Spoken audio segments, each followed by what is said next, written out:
our elders who are here with us, both of the Jaw tribe and the Robo tribe, some time ago, I stated that this very general election, presidential election coming, will make a lot of people go outside to look for a serious-minded presidential candidate. The youth in particular will go out to look for their candidate, for candidates of their choice. Because in everything in this country, the sufferers have been our youth. They are the most uneducated.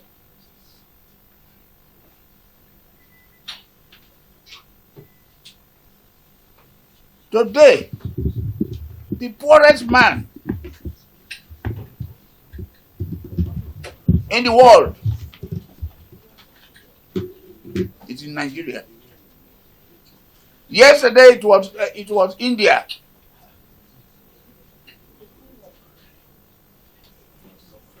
We can't continue. We have a nation of 200 million people,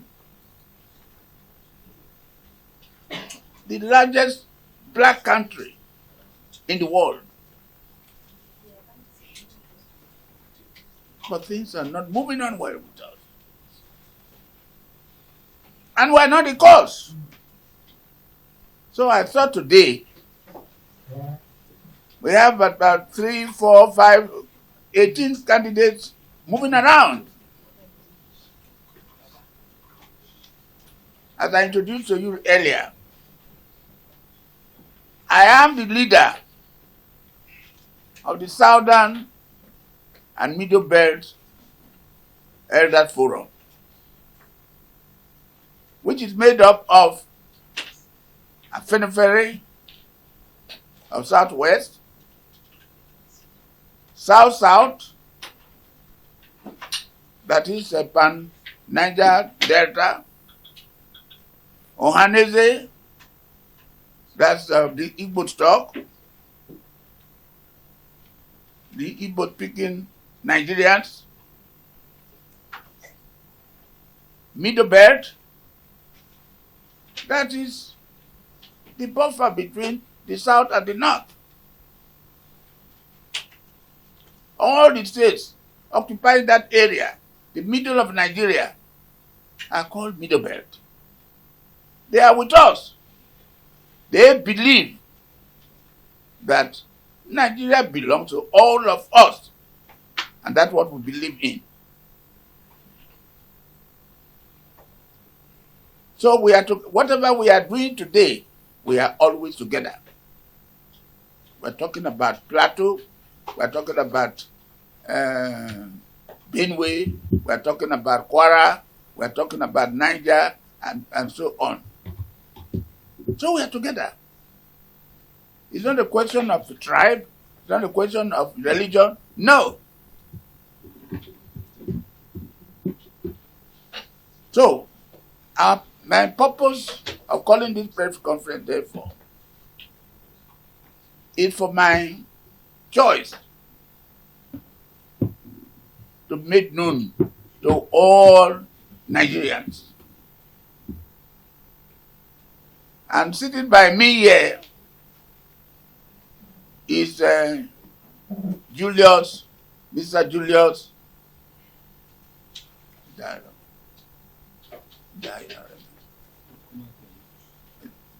Julius Okumakwe, one of my personal assistants. And you all know me. E.K. Clark.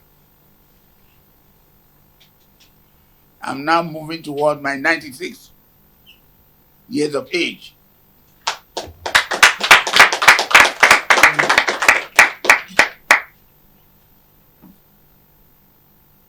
I know you'll be strong enough. God will give you strength, a new strength of life, courage, wisdom, strength, for you to move along with me. So that when I'm at 96, you should count one more year to your age until it pleases the Almighty God to take me away. I have already drafted my speech, my short address, and I would like to call upon my assistant to read what I've written for you to see. Julius. Pressman, is it when he's sitting that you will hear it better? Isn't it? Yes. Okay, go on. Read it out. Thank you. Peter Obi, my choice for the 2023 presidential election by Chief Dr. P.K. Clark, OFR, CON.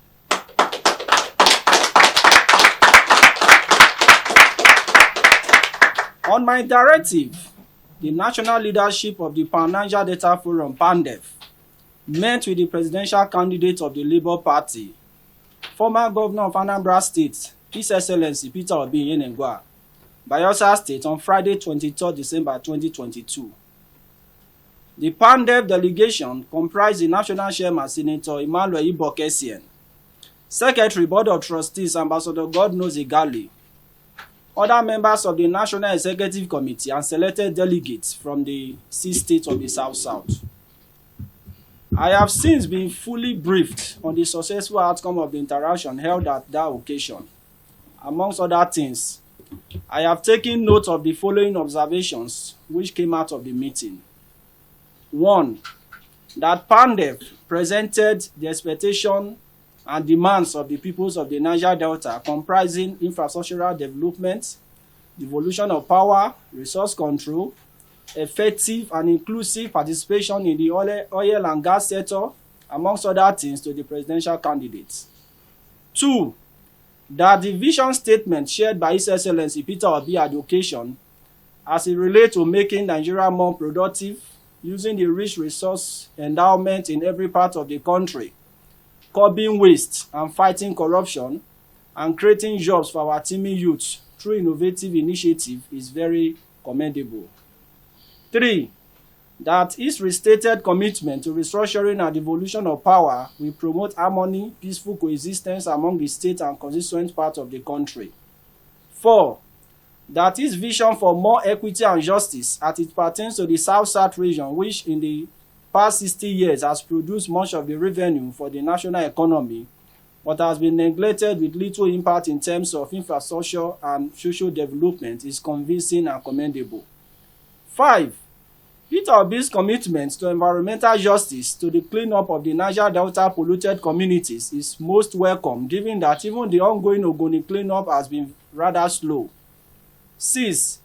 His commitment to inclusion of qualified persons from the Niger Delta in the national governance process in the future government, if elected into power, is very reassuring. 7. That His Excellency Peter Obi's unwavering commitment to reactivation of our ports, development of blue economy and maritime sector, and investment in gas sector, developing of modular refineries are worthy of note. Arising from the above, and taking into account the following factors, which I hold very dearly at my age of over 95 years, I restate as follows. 1. That Nigeria must remain a country where all citizens should be given free and unfettered opportunities for national service, even at the level of the highest office, being the presidency of our land. 2. That there should be class citizens in this country. All Nigeria must be treated equitable and fairly. 3. Nigeria must be a country where our citizens have the right to hold free, fair, and credible elections, the voice of big money, and any form of intimidation, undue influence, and compromises. 4. The youth are the greatest beneficiary of Peter Obi presidential election victory because no previous government has thought of their interests. Nigeria is one of the most uneducated countries in the world. It is the world poverty capital after India. Peter Obi election will definitely take care of the presidency of Nigeria by rotation because Nigeria does not belong to one region, one religion, etc. 5. Those who aspire to rule Nigeria must have good education, transparency, and well-articulated vision for moving the country forward. 6. The decision of the leaders of Southern Nigeria Middle Belt Forum, which I also lead, that the northern part of the country is represented by President Muhammadu Buhari, which would have completed full 8 years after May 29, 2023, should yield power to candidates from the South for purpose of unity, equity, and fair play. 7. That the Southeast geopolitical zone, which has not produced any elected president of this country since after the First Republic, and particularly during this Fourth Republic, should be given the opportunity to produce the next president of Nigeria, given that the zone has the capacity to present highly competent and qualified persons for the office. Then 8. That this will bring to practical expression the commitment of the General Yakubu Gowon-led federal military government of no victor, no vanquished, a dictum at the end of the Nigerian Civil War in 1970. This was where General Yakubu Gowon directed my former boss and military governor of the defunct Midwest State, Colonel S.O. Gbomundia, to canvass for reconciliation, reintegration, rehabilitation, and reconstruction of every section of the country, while I, as Commissioner for Education, was saddled with the responsibility for playing critical role in the implementation of these policies. 9. And that given his sound educational background, distinguished antecedents in professional life, and track records as one of the most outstanding governors this country has ever produced during his tenure in Anambra State and his vision for the country, and the Niger Delta in particular, His Excellency Peter Obi is eminently qualified to lead this country as president. Taking all these factors into consideration and putting His Excellency Peter Obi side by side with all other candidates being presented by other political parties, I am convinced beyond doubt that our country, Nigeria, has a great opportunity to elect a phenomenal team, the candidate of the Labour Party and his deputy, Senator Dati Baba Ahmed, as president and vice president respectively. I formally hereby announce that I will therefore personally vote for His Excellency Peter Obi and his vice presidential candidate on election day 25th February 2023 as president and vice president of the Federal Republic of Nigeria. I have also requested the leadership of PANDEF as a democratic institution and all other socio-cultural, socio-political bodies which are held to consult with their members at the levels of the states, local government, and diaspora to take further steps in supporting my choice of His Excellency Peter Obi. I also call on all well-meaning Nigerians, irrespective of ethnic, religious, and even political backgrounds, to vote for His Excellency Peter Obi without hesitation, as he is our best hope of a new Nigeria of peace, stability, and progress. Thank you very much and Happy New Year. Thank you very much. Thank you. Well, repeat. I wanted to repeat it. I don't want to say this or say that. Whatever I've written here is my own. That is my choice and no more. People who are suffering in this country today are the youths, the young school children. They have no place to go to. They move around as if they belong to a special class. These children should come out, go to your homes, go to your villages. There you belong to. Go and educate your people. Go and tell them what to do before coming to the township. People now want to kick you away, don't want you to go anywhere. They want to use you. Don't allow anybody to bribe you.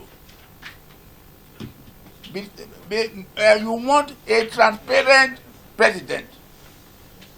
A president who is strong. A president who is educated. A president who is humble. A president who has every leadership quality that we want. We don't want a president we have to beg to sit down to find out whether he will fall or whether he can stand or he can fall. He will fall. We want a president who should not be acting his age. A president who should be selling his age from time to time. We don't want a president who will be swearing year to year how old he is, how young he is. Please, I do not want this press conference to take a lot from me. But you, the pressmen, you have a way of doing these things. You may be meeting other people, what they say about MTOB, Peter Obi, that's what I want you to ask me. Do you have any doubt about him? Please, carry on. Did you look at the political relevance, the political structures of Obi before taking this decision? Because beyond endorsement, the ability of the candidate to win election has to be called to question. Are you God? Yes. Are you God? Are you God? He don't answer the yes. No, he didn't hear very well. Leave that to God, my son. You are not a God. Nothing is impossible with God. You'll be surprised tomorrow that Obi is now the president of Nigeria. Yes, any other one? Audience. Yes. Daddy, with the question from Victor C. with your speech and your explanation, Daddy, you are well detailed. So we are okay with that for our story for today. Thank you very much. Thank you, Daddy. Thank you very much. Thank you very much. Well, let me make one point. Let me make one point, and that is the President General of Ohanaeze, Ambassador Obiozo, passed on last Friday, and that was the time I was to make my speech. And being a fellow man, I thought it would be unwise to do it. And that's why it has been postponed. Otherwise, I could have made my own before any other person. Because I don't want anybody to go with the impression that because so said so, that's why Chief Clark wanted to do that. I have been a politician. And I do not regard myself as somebody who should be telling us what to do and not what to do. Perhaps yesterday, or 2 days ago, or yesterday, you've been told that a former president of this country has adopted the candidature of Obi. But last week Friday also, the same person went to Enugu and in order to commiserate with the Igbos about the death of their most elderly man, he said the candidate of Ohanaeze, the candidate of Fenifere, chosen by their Feniferes, by their leader, Ayo Adebajo, and their executive, and their members,